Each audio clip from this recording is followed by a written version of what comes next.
तो स्वागत करुचे मोर फास्ट मिनी ब्लॉग के तुम भावुव ना रेडी रुड़ा होकर केन के जाऊे बोलिकी तो पहला लास्ट तो देखले जानी पार्ब मुई केन के जाऊे जे आउ देख मुई 4 पार 5 पार दर्पण देखुचे कहीं सब ठकसन के आईना नहीं ठगे ये लगे मुई 10 पार देखुचे तो यहाँ बाहरी गनु आम मोर आपा मुई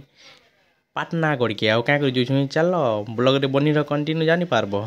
तो एक्चुअली सत कहमी बेले थेसर देखी हो धान मरा सीजन आसीगला न कि तो यहाँ देखुचु केनटा गोटे चस लगवा देखमा ई मॉडल तो आम घर आगु अच्छे फिर भी देखी देखूँ बोलुचु है तो थसर देखिक सीधा भागिया नुआ जुगी मुंडा के मोर आपा घिनुचन फलमूल जुड़े आईटा हूँ जुगी मुंडा जे मैंने जुगी मुंडा पाख जानूब रास्ता देखिक फलमूल घिनिक भागी आसु आम यहाँ आम किराना होलसेलर दुकान के कहीं कि सामान जुड़े न मुझे जेहेतु आसीचु नहीं जिमा बोलिक आईटा बाछी देने मोर आपा कुरकुरी मैंने सब इटा गदा हो देखी पारुवा मोर आपा बसी आईन बिल करा चलीचे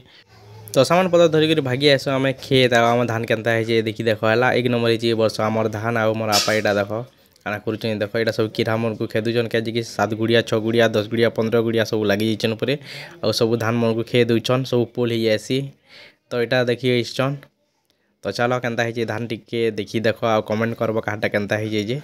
धान मन वर्ष तो आमरटा 1 नंबर है आमर कपा गच देख तो आमर कपा एंता है कार कपा केन्ता है कमेंट कर है आउ जेन मन नुआ हो अपलोड कर दियो आउ लाइक शेयर सब्सक्राइब करवाटा नहीं भूल तो फिर तो देखा न्यू ब्लॉग रे इटा मोर पहला मिनी ब्लॉग केन्ता लगला कमेंट रे श्योर जणाबे है।